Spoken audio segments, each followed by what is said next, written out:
우리 영혼에 충만한 은혜의 말씀 빌립보서 2장 12절로 18절 말씀 봉독. 그러므로 나의 사랑하는 자들아, 너희가 항상 순종한 것 같이 내가 있을 때뿐만 아니라 지금 내가 없을 때에도 더욱더 순종하여 두려움과 떨림으로 너희 자신의 구원을 일하여 드러내라. 너희 안에서 일하사 자기가 참으로 기뻐하는 것을 원하게도 하시고 행하게도 하시는 분은 하나님이시니라. 모든 일을 불평이나 시비가 없이 할지니 이것은 너희가 흠이 없고 무해한 자 곧 구부러지고 비틀어진 민족 가운데서 책망받을 것이 없는 하나님의 아들들이 되게 하려 함이니라.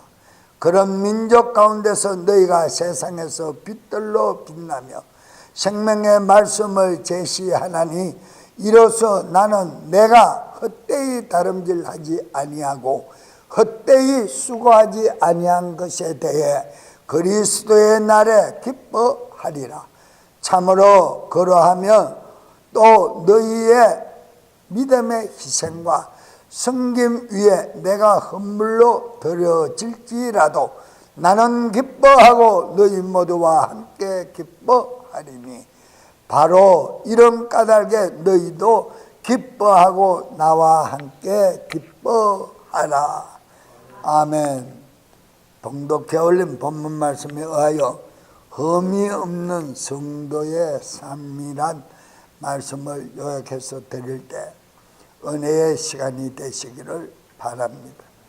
하나님은 믿음의 성도들에게 말씀의 지혜를 주사 위경에서 건지시고 성령님은 말씀의 영으로 인도하사 영원한 생명의 밝은 삶을 살아갈 수 있도록 인도하신다고 성경은 기록하고 계십니다.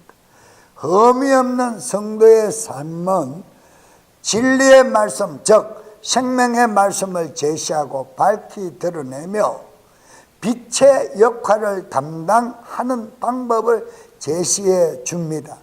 이 제시해 주는 방법이 바로 전도를 의미한다 그랬습니다.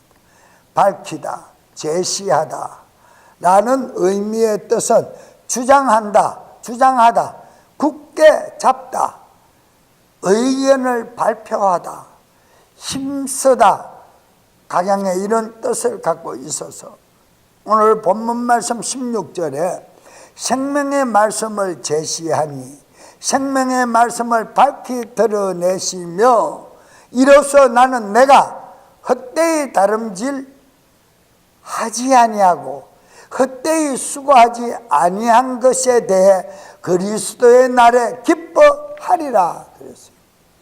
개역성경에서 생명의 말씀을 밝혀 나의 다름질도 헛되지 아니하고 수고도 헛되지 아니하므로 그리스도의 날에 나로 자랑할 것이 있게 하려 함이라. 이렇게 뉘앙스 차이가 있습니다.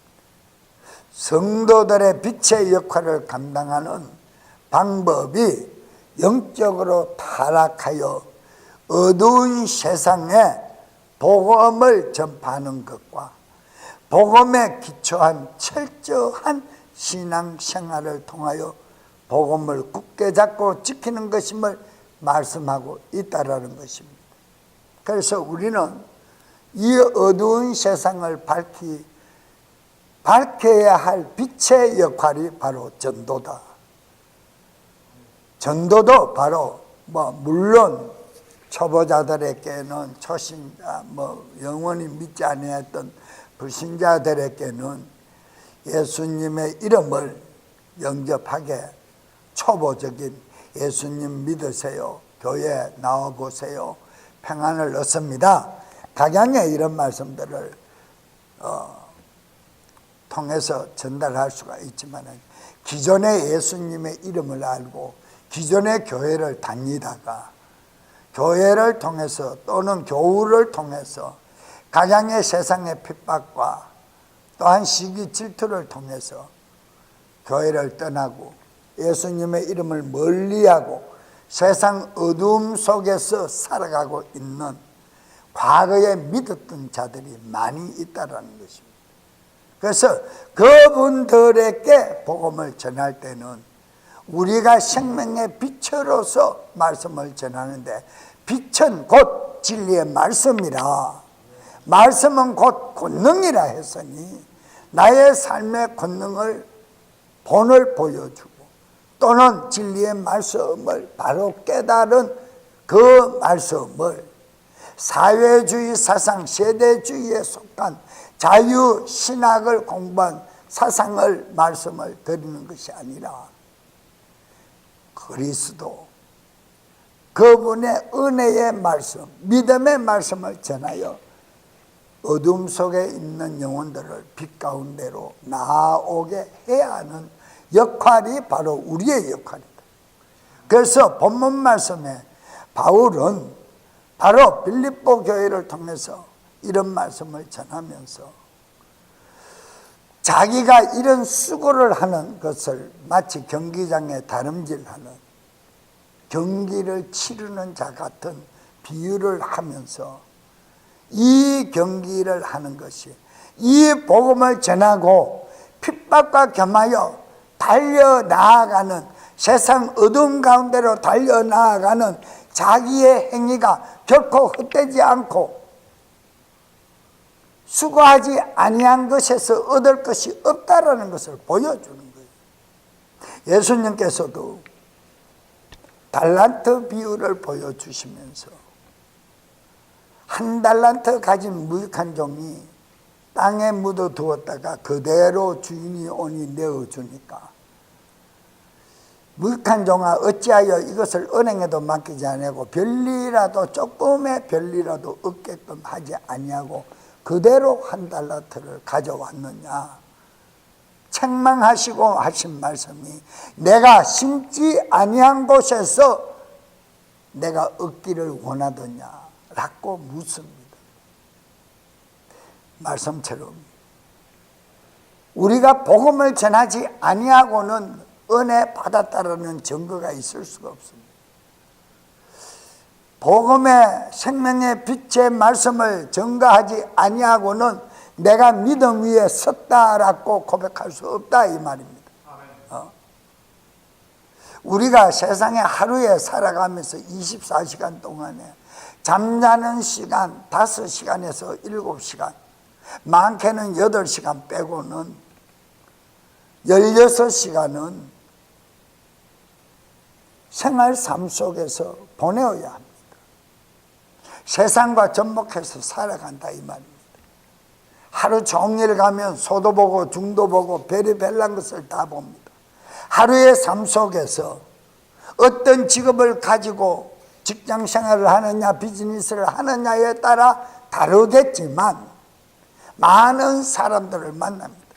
요사이는 핸드폰이 너무 잘 되어 있어서 핸드폰으로 모든 것을 다 한눈에 바라보고 얼굴과 얼굴을 마주 보면서 찾아가지 아니해도 어느 곳에 있어도 화상통화를 통해서 말을 다 합니다. 그럴 때 과연 우리는 내 입술에서 어떤 말이 나오느냐? 믿음의 성도들의 입술에서 나올 수 있는 말은 세상 말입니까? 복음의 진리의 말씀을 내가 받고 은혜 받은 그 말씀입니다. 은혜 받은 말씀을 전해야 돼요. 그런데 많은 분들이 신앙생활을 한다 하면서도 오늘 본문의 말씀처럼 흠없이 살아갈 수 있는 성도의 삶은 살지 않는다라는 거예요. 않는다라는 거예요. 제가 목회자의 직분을 가지고 있지만 목사님들도 마찬가지, 각양의 직분을 가진 또 없는 성도들 다 마찬가지, 모두 통틀어서 동질의 삶을 사는 것을 많이 볼 수가 있어요. 목사님들의 입술에서도 부정적이고 배타적이고 뒷담하는 그런 말들만 나옵니다. 어디에서 듣고 오는지. 제가 아는 어느 목사님 한 분은 완전히 뉴욕 뉴저지 교계의 소식통이야. 내 마음속에, 죄송하지만 내 마음속에 그런 마음이 들어요. 저렇게 많은 분들을 만나고 저렇게 많은 분들과 통화를 하고 저렇게 많은 시간을 저쪽으로 흘러보내고 소비하고 언제 성경 말씀을 보고 언제 성도들에게 전할 메시지를 전할 말씀의 영감을 받기 위해 기도를 하는가? 과연 저분은 몇 시간을 잠을 잤까? 과연 저분은 하나님과 몇 시간의 독대를 하고 말씀을 준비해서 다녔을까? 이런 의구심이 가더라는 거예요. 각양의 직분자들도 마찬가지입니다.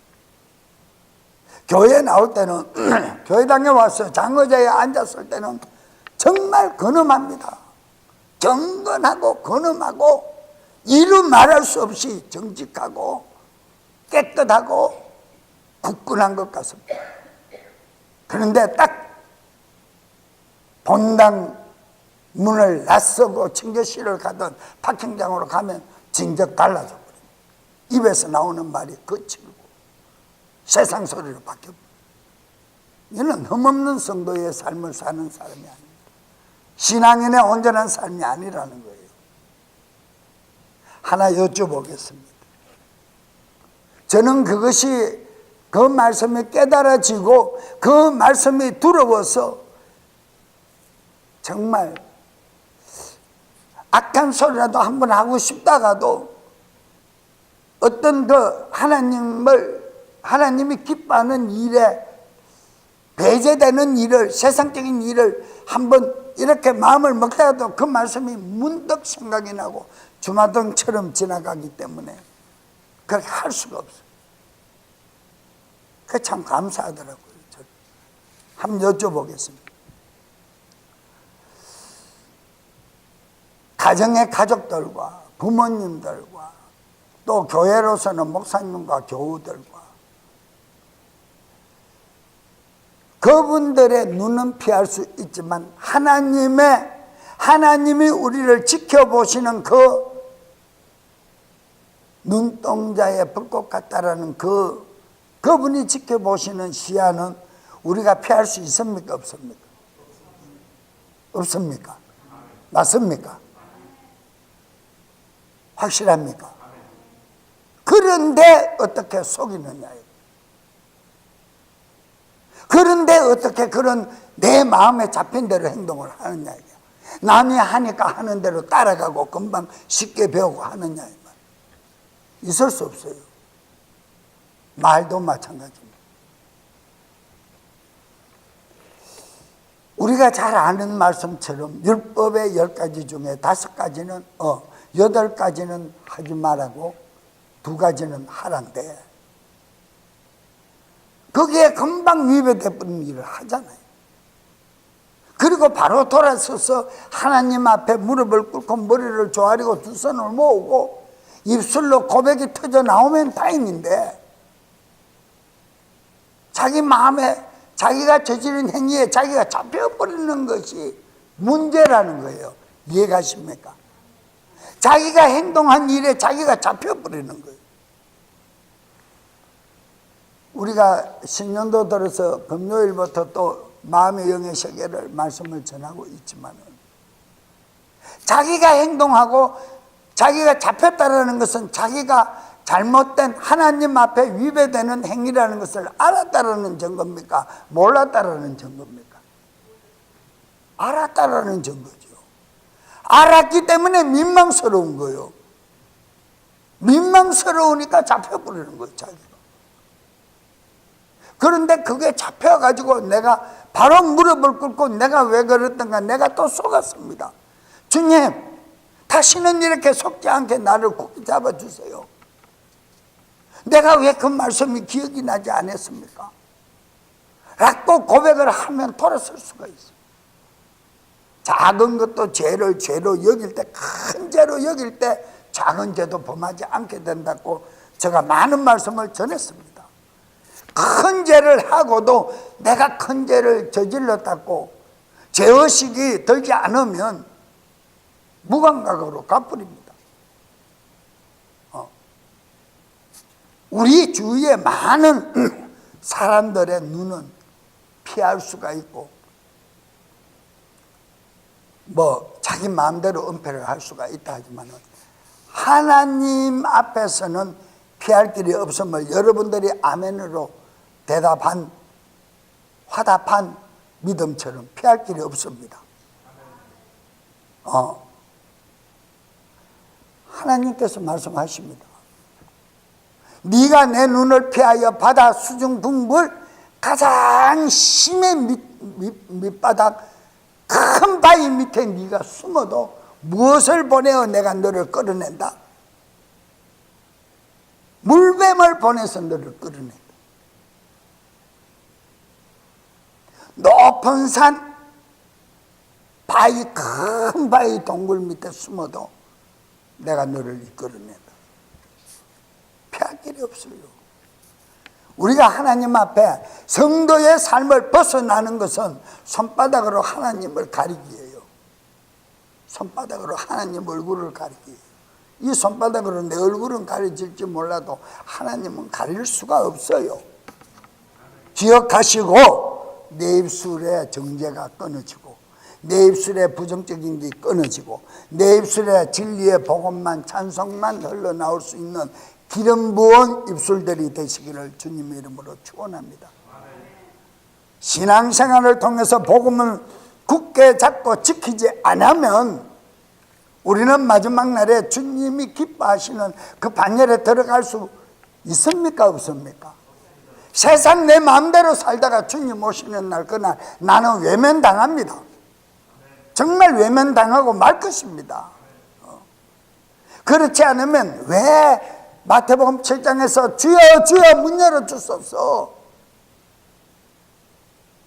나는 너를 모른다 안에서 들리는 말씀이 모른다는데 나는 당신 이름으로 이것도 하고 저것도 했잖아요. 그래도 나는 너를 도무지 모른다. 어떡할 거냐고. 한 번 닫힌 도성의 문이 열립니까 안 열립니까? 열립니까 안 열립니까?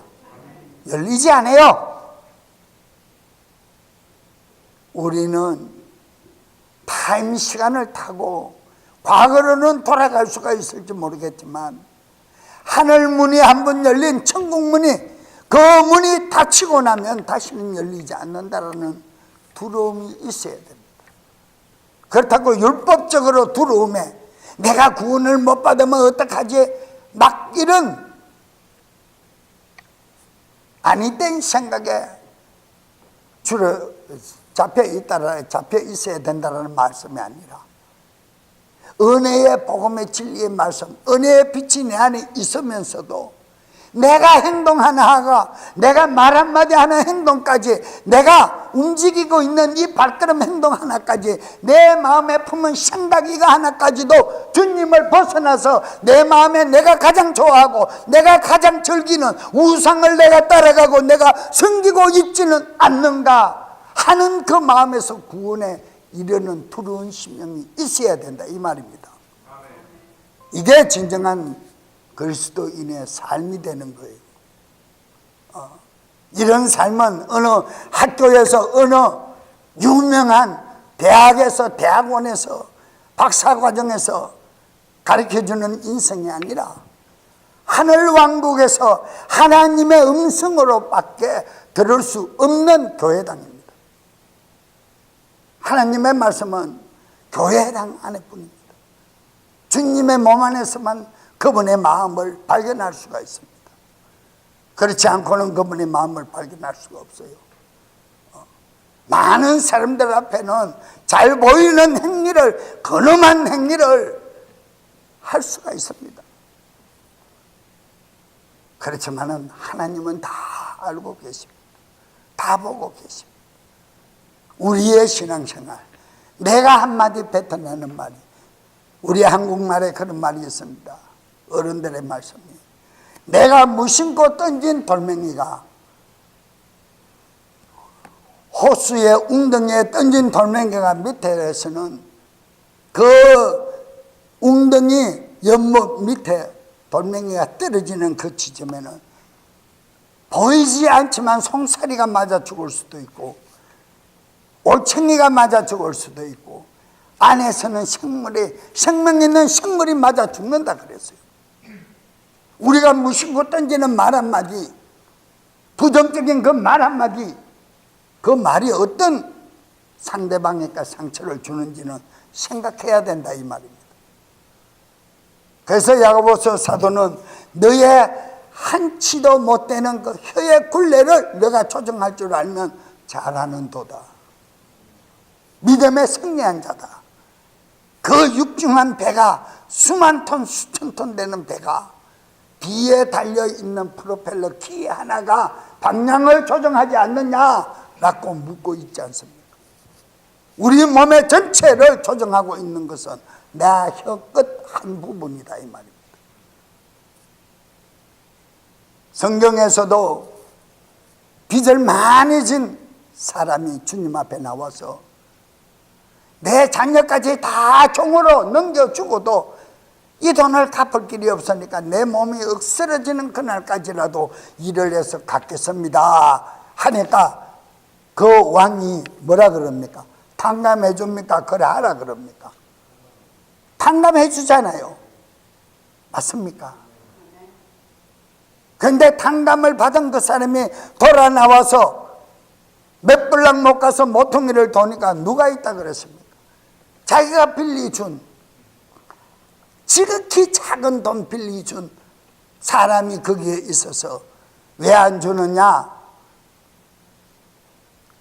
그러니까 내가 언제 주겠다라고 얘기하니까 그 사람을 패고 두들기 패고 욕하니까 지나가던 재판장에서 봤던 사람이 왕에게 가서 고하니까 다시 불러다가 영원히 죗값을 치르게 하는 것을 보았지 않습니까? 성경 말씀입니다. 내가 뱉어내는 말, 하나님 앞에는 거룩한 말을 하고 장의자에 앉았던 그 심령에서는 거룩한 말을 하고 나가서는 사악한 말을 하는 비유의 뜻이잖아요. 그걸 하나님이 보신다라는 거예요. 오늘 말씀 잘 들으세요. 하나님의 눈동자의 길은 피할 길이 없습니다. 피할 길이 없습니다. 작은 소자 한 사람에게도, 내 이름을 영접한 어린 소자 한 사람에게도 찬물 냉수 한 그릇을 대접한 그 대접이, 진정한 내 이름으로 대접한 그 대접이 기록되어서 너는 우편양대로 가거라 라는 마지막 영벌의 심판의 백보자 심판이 기다리고 있습니다. 신앙생활만 오래 했고 큰 직분만 가졌다고 내가 성도고 옳은 삶을 사는 것은 절대 아닙니다. 내 입술의 행위부터 고치고, 내 입술의 행위가 고쳐진다는 것은 내 마음에 품은 생각이 바뀌어진다는 뜻입니다. 품은 마음을 바꾸세요. 그리스도 예수 앞에서 부족함이 없는 모습을 보일 수 있기를 바랍니다. 사랑하는 성도 여러분, 우리가 예수 그리스도, 예수님의 이름을 영접하고 진리의 복음을 듣고 받아들임으로 말미암아 죄 대속함을 받고 구원에 이르는 은혜를 체험한 자들입니다. 그러므로 은혜의 구원을 믿음으로 전할 때 자신만이 구원을 확신하고 기뻐하는데 머물지 않고, 내 혼자만의 신앙생활에 머물러 있지 않고 나아가서 세상의 죄악에서 벗어나지 못하는 뭇 영혼들을 향하여 진리의 구원의 복음을 전하는 행위가 빛을 발하는 흠없는 성도로서 생명의 말씀을 밝히는 삶을 사는 것이다 라고 이렇게 저는 결론을 내리겠습니다. 두 번째, 성도의 바른 생활이 어떤 것인가? 바른 신앙생활이 16절 중간부에 내가 헛되이 다름질하지 아니하고 헛되이 수고하지 아니한 것에 대해 그리스도의 날에 기뻐하리라. 우리가 육신의 삶을 위하여 내가 육체의 힘을 다 소진하는 것은 내 육체가 호화호식하고 잘 살기 위한 것에 불과한 것입니다. 그러나 우리는 은혜의 복음의 믿음의 말씀을 깨닫고 은혜가 무엇인지를 체험한 자가 증거하는 복음은 결코 헛되지 않는 행위라는 것을 바울 사도는 빌립보 교인들에게 말씀하는 이 말씀이 오늘날 많은 무성도들 그리스도인들에게 전하는 말씀임을 기억하시기를 바랍니다. 목회자와 성도의 복음 전파 사역이 헛되지 않기를 간절히 소망하는 표현으로서 마치 운동선수들의 경기장에서 경기를 하여 좋은 결과를 얻지 못하면 어떻게 됩니까? 아무런 보상과 희망이 없습니다. 그런 것에 비유를 하면서 믿음의 성도들은 자신의 고난과 섬김의 헌신이 결코 헛되지 아니하기를 바라면서 복음 사역이 성도들 간의 분쟁으로 말미암아 실패로 끝나지 않기를 바라는 마음을 표현한 것이다. 빌립보 교회가 그렇지 않습니다. 그래서 자기가 부덕불 떠나고 나니까 어떻게 할 수가 없어서 누구를 보냅니까? 영적 전도가 되었던 아들 디모데를 보내지 않습니다. 이처럼 우리 성도들은 주의 복음 전파의 사역이 결코 헛되지 않기를 위해서 각자가 몸부림치면서 두렵고 떨리는 마음으로 항상 긴장하고 대적하는 악한 마귀를 물리치며 승리해야 될 줄로 믿으시면 하나님께 영광 돌립니다. 할렐루야! 16절 후반부에 헛되이 수고하지 아니한 것에 대해서 내가 행한 모든 일들이 헛되이 수고하지 않았다. 그리스도의 날에 기뻐하리라. 주님이 기억하는 일들이다. 그리스도의 날에 자랑할 것이 있도록 하는 성도의 삶은 바로 주님 재림의 날에 기뻐하며 감사하며 자랑할 수 있는 삶을 뜻하는 말씀입니다. 그리스도 날에 기뻐하리라. 우리는 그 날에 그분에게 발견되지 못하면 슬피 울며 영원토록 이를 갈고 있을 수밖에 없습니다. 우리 모두는 내 행한 행위 내 자유로 하지 마시고 하나님의 진리의 성령님의 인도하심을 받아 성숙한 신앙인으로서 아름다운 결실을 맺는 결과가 구원으로 완성되고 영원한 생명을 얻는 기쁨이 갑절로 더한다라고 말씀하신 그리스도 신랑 되신 예수 그분을 만나는 그날 우리 모두 기뻐할 수 있기를 축원합니다. 축원합니다. 세대주의자들은 천년왕국을 빙자하고 천년왕국이라는 말은 계시록 22장에 천년 동안 왕노릇하고 하는 그 말을 천년왕국으로 변개시켜서 성도들을 현혹하고 있고요. 보상이라는 말을 상급이라는 말을 가지고 열심을 다하라고 부추기고 이런 세대주의자들의 거짓 반쪽 복음에 속으면 안 됩니다. 우리의 상급은 전인격 구원 하나입니다. 그 외에는 더 없습니다.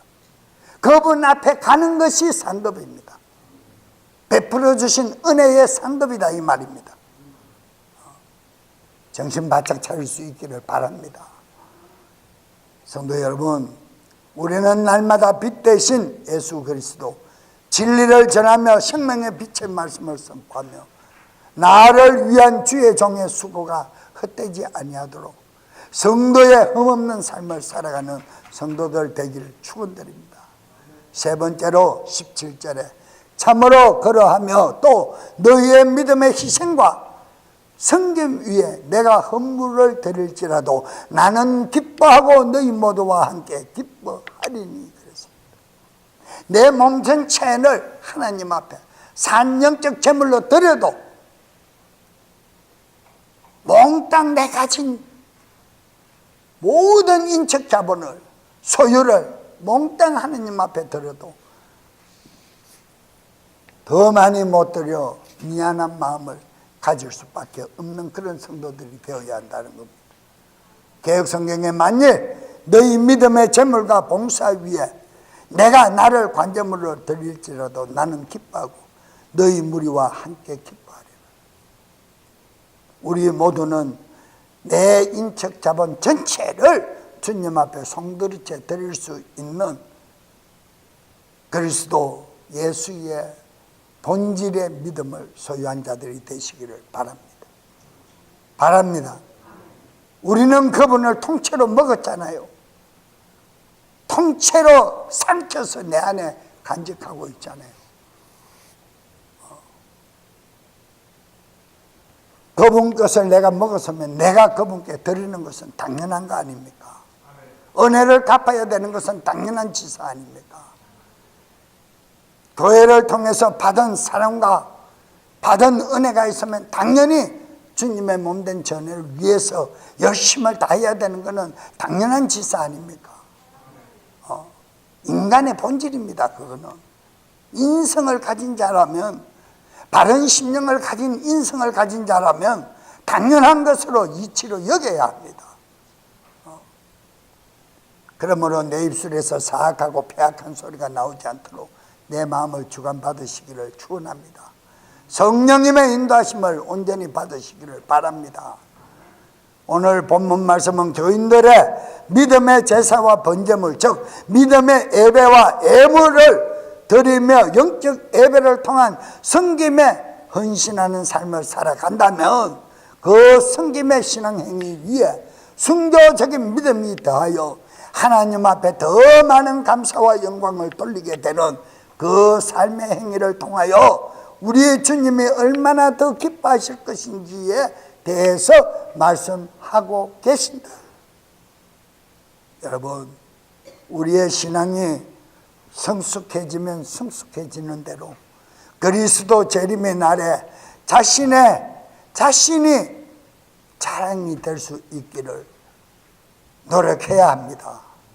자신이 그분 앞에 자랑이 될 수 있도록 나팔 불 때 나의 이름, 나팔 불 때 나의 이름, 아무리 외쳐도 나팔 불 때 천사장이 백마를 타고 오시는 예수 그리스도 주님 앞에서 나팔을 불 때 내 이름 부르지 않으면 헛된 삶을 사는 신앙생활을 한 본인의 증거가 나타나지 않습니까? 그날을 주시하시기를 바랍니다. 주의 종과 성도들이 하나 되어서 교회는 바로 말씀과 진리의 영어로 거듭난 영혼들이 목회자와 성도들이 하나 되어 희생적 섬김 위에 우리 자신들을 관제물로 드려지는, 즉 순교자의 길을 걸어가는 두렵지 않는 믿음으로 기뻐하며 고난과 핍박도 함께 받고 슬퍼하지도 아니하고 서로를 위로하며 격려하며 영적 격려를 통하여 좌절하지도 아니하고 신실한 영적 삶의 기쁨을 잘 감당하는 여러분들과 저가 되기를 주님의 이름으로 거듭 축원드립니다. 갈라디아서 6장 6절 말씀 의지하여 함께 기도합니다. 말씀 안에 가르침을 받은 자는 가르치는 자와 함께 모든 좋은 것을 나눌지어다 그랬습니다. 여러분들이 보시기에 목사님 가정이 축복받은 가정 같습니까? 저주받고 가난에 찌들어 사는 가정 같습니까? 여러분들이 판단하셔요.